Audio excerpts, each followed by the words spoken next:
rôle joué par les jeunes lors des différents troubles sociopolitiques et conflits sanglants depuis les années 90, la Fondation Friedrich Ebert Stéphane, avec le soutien de l'Union européenne, ont mis en place le projet Jeunes de valeur pour contribuer au renforcement de l'engagement des jeunes à l'échelle nationale pour en faire des acteurs de la réconciliation, du dialogue et de la résilience au sein de leurs communautés respectives et des promoteurs d'un renouvellement du débat citoyen en Côte d'Ivoire. Tout ceci en vue de contribuer à la stabilité et à la paix du pays.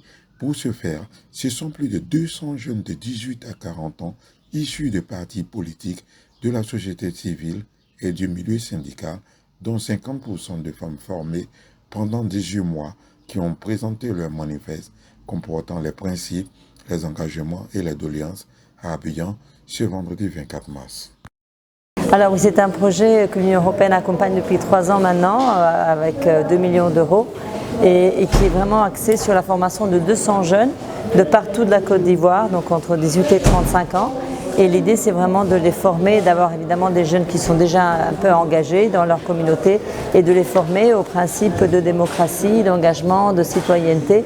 Et nous terminons avec cette conférence nationale, donc tous les jeunes sont ici et ils nous ont présenté leur manifeste qui en fait va être présenté aux autorités parce que le but c'est qu'ils sont allés recueillir dans les communautés tout un petit peu les demandes de comment améliorer la gouvernance, la participation, l'inclusivité de tout ce qui se passe en Côte d'Ivoire, aussi résolution des conflits et donc ils vont présenter ça au Premier ministre, au ministre de la Jeunesse. Donc on nous a été vraiment ravis d'accompagner ces jeunes dans ce projet.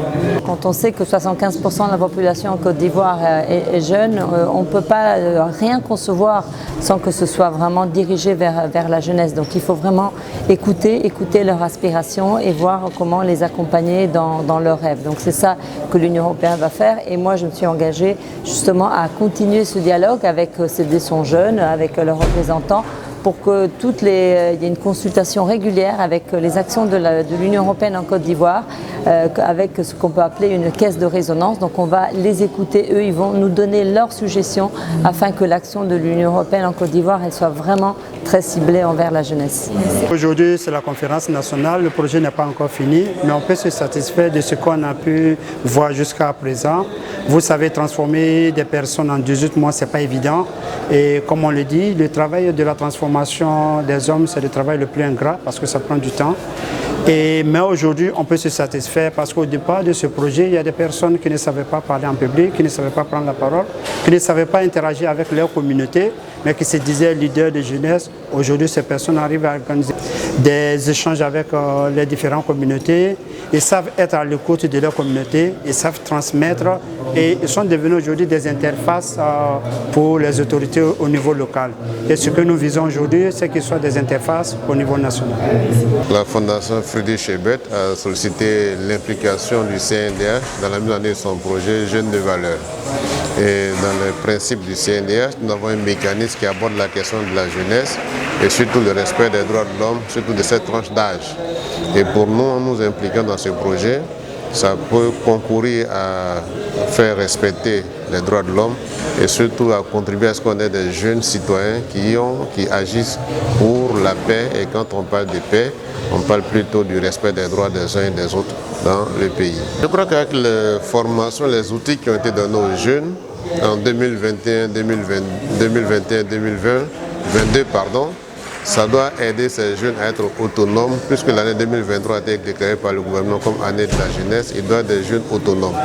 Et c'est les instruments qu'ils vont utiliser pour être autonomes et contribuer effectivement à la citoyenneté de notre pays et de leurs localités respectées, surtout nous sommes en période électorale. Par le passé, on a vu que les jeunes avaient été utilisés pour les violences par certains acteurs politiques. Je crois qu'aujourd'hui, étant formés, instruits sur certaines pratiques, ils ne doivent plus être utilisés par les acteurs politiques pour des questions de violence.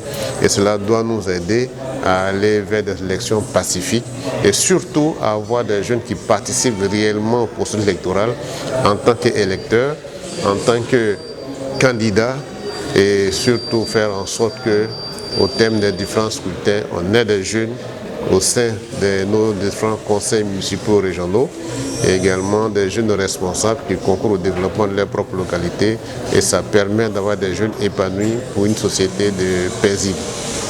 Nous sommes une ONG politique qui est dans la formation politique avec les valeurs de promotion de la démocratie, de la justice sociale, de la solidarité.